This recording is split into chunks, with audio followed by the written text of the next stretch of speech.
Hello everyone, and welcome to my channel. Today we set out on a remarkable journey.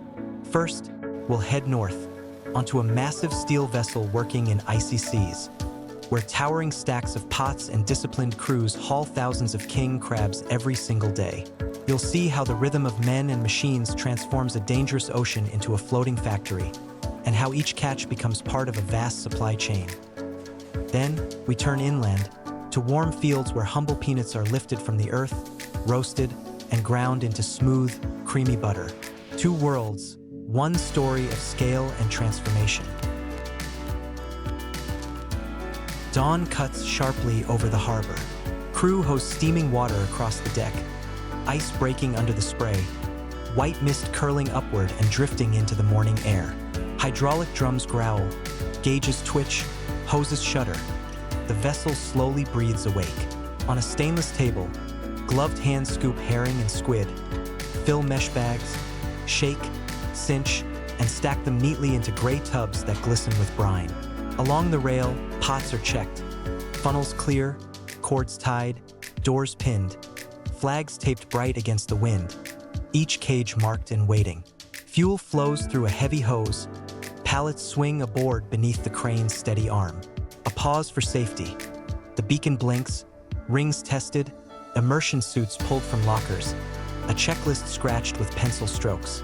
In the wheelhouse, the skipper sets waypoints like beads across the shelf.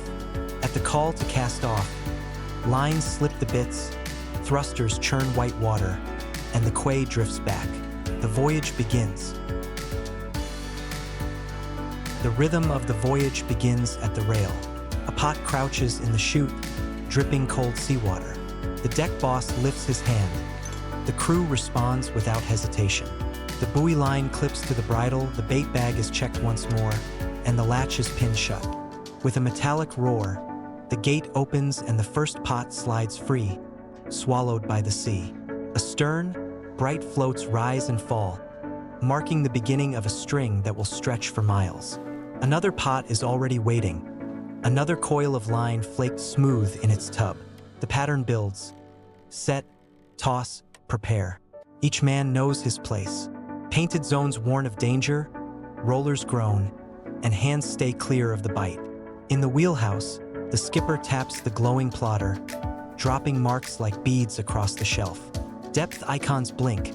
A counter will ticks, scope measured against tide. Astern, buoys march in steady pairs, the 5th, the 6th, the 7th.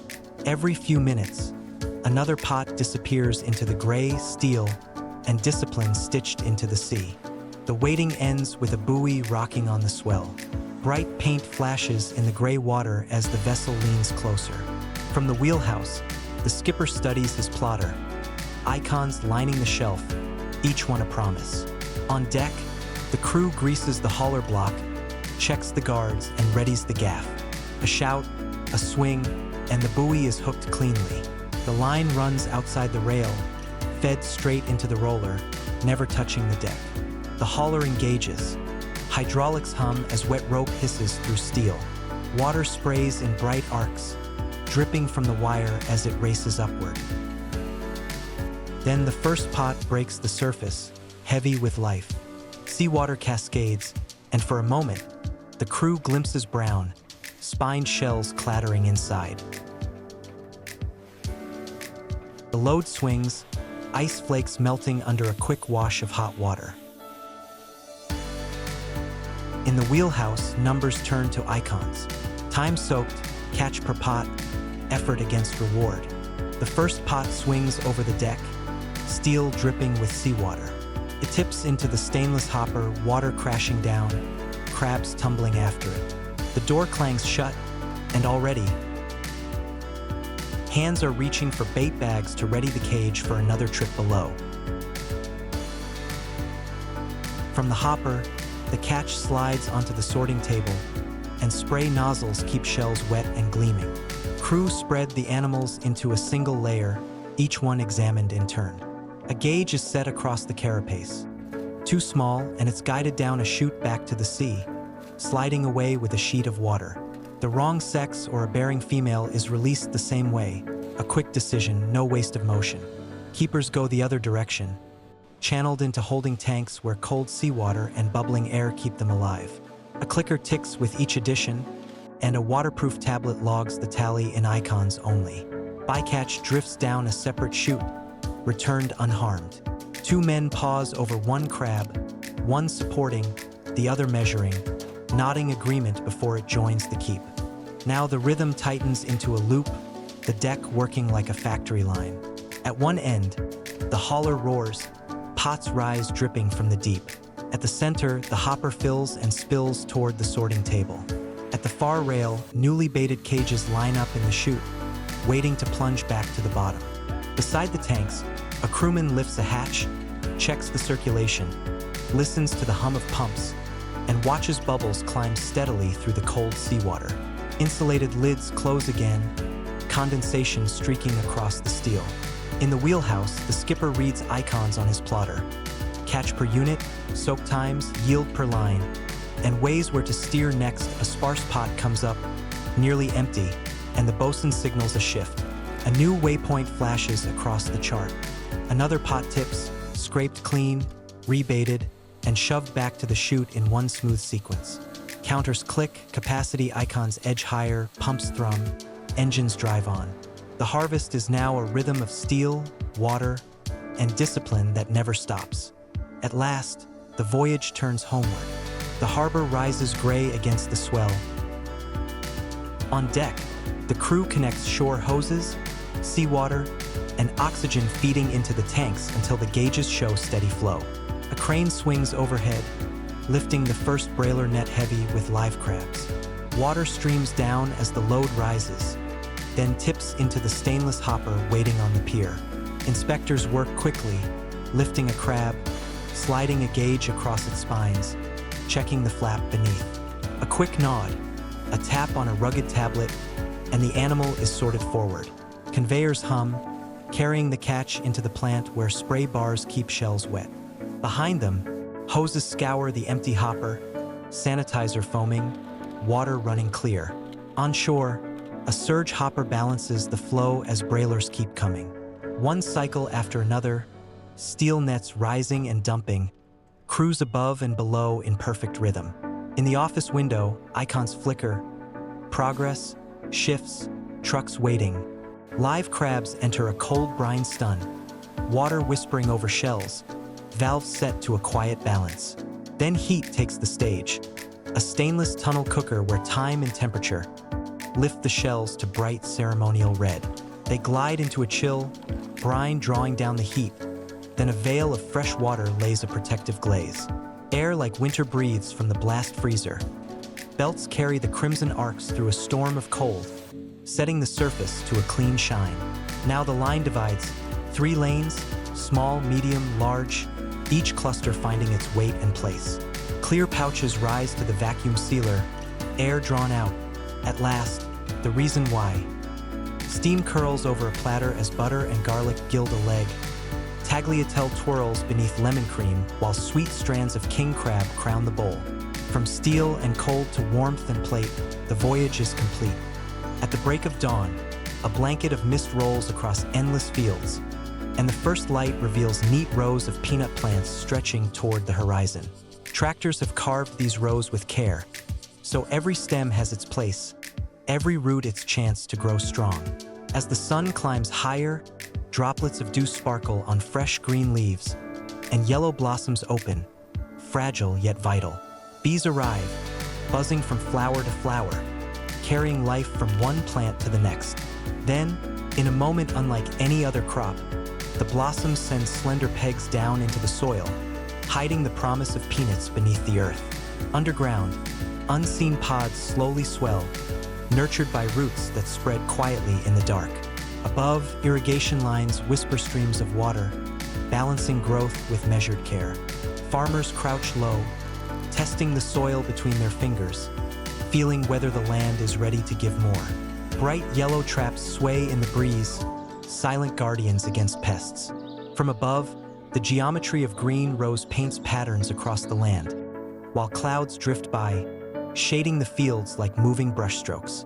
As the day ends, machines wait at the edge of the farm, ready to begin the harvest. The story of peanuts has only just begun. The season of waiting finally ends when farmers bend low, lifting clusters heavy with peanuts, checking moisture to see if the crop is ready. Soon, machines move across the fields, pulling plants from the soil and laying them in long golden windrows to dry under the open sky. Nothing is wasted.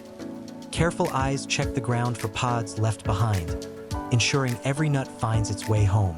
Larger harvesters follow, shaking soil from roots, separating vines from pods, and pouring a steady stream of peanuts into trailers that fill like golden mountains.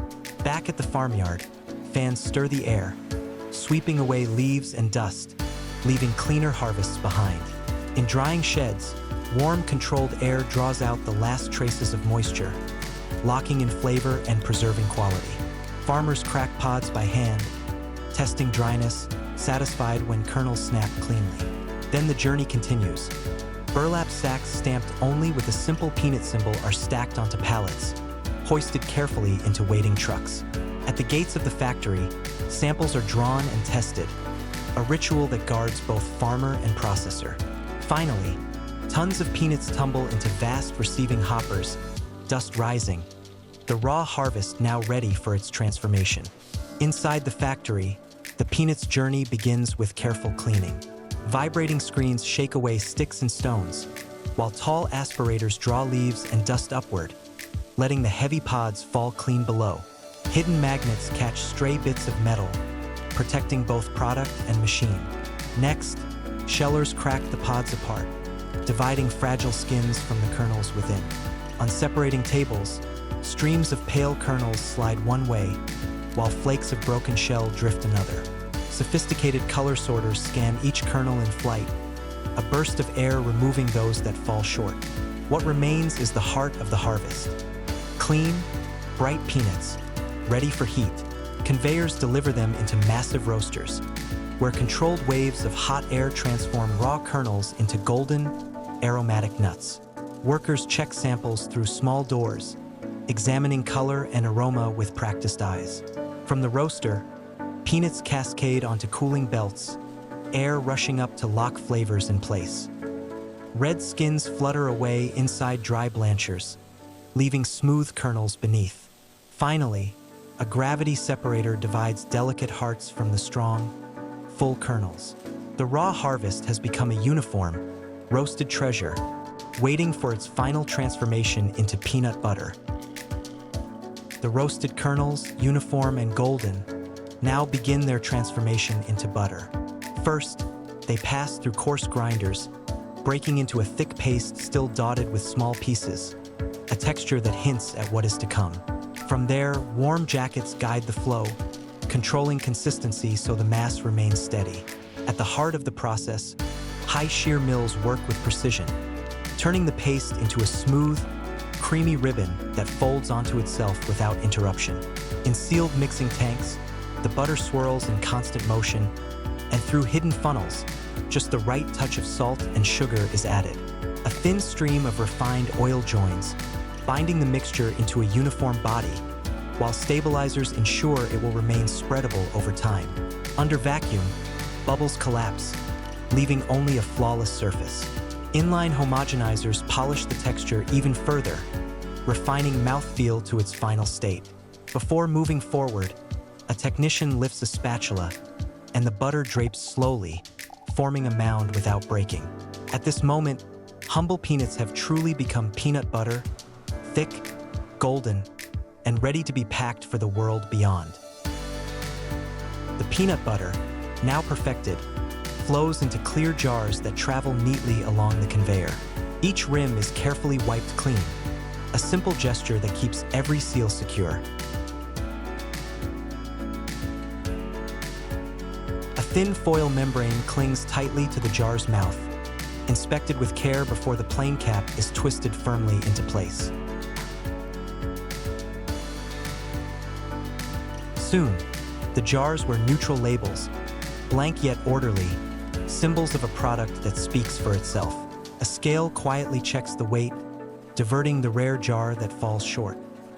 Metal detectors confirm purity, ensuring nothing but peanuts remain inside. From there, Jars are gathered into sturdy cartons, 12 at a time, flaps folding closed to guard their journey. Finally, pallets rise on forklifts, wrapped and ready. A silent army of golden jars prepared to leave the factory and head toward the world. From the factory floor, the journey continues outward. When boxes are cut open, neat rows of peanut butter jars appear, ready to meet the world. On store shelves, each jar is placed carefully, labels aligned so the aisle looks clean and inviting. Soon, entire bays glow with golden jars, waiting for hands to choose them. A shopper lifts one, placing it gently into a basket, carrying the story forward. At home, the jar is opened, the foil peeled back to reveal a smooth, flawless surface. A knife spreads the butter thick across bread, ribbons folding softly. A spoonful drops into a smoothie, adding richness to daily life. And finally, a hero moment. A jar open on the table beside a sandwich and apples. The peanuts' long journey complete and ready to begin again. From the icy seas where thousands of king crabs are hauled each day, to the warm fields where humble peanuts become smooth butter, these journeys remind us how food connects the world. Behind every meal lies unseen work, patient care, and extraordinary scale. Thank you for watching. Leave a like, subscribe, and join us again for the next remarkable story.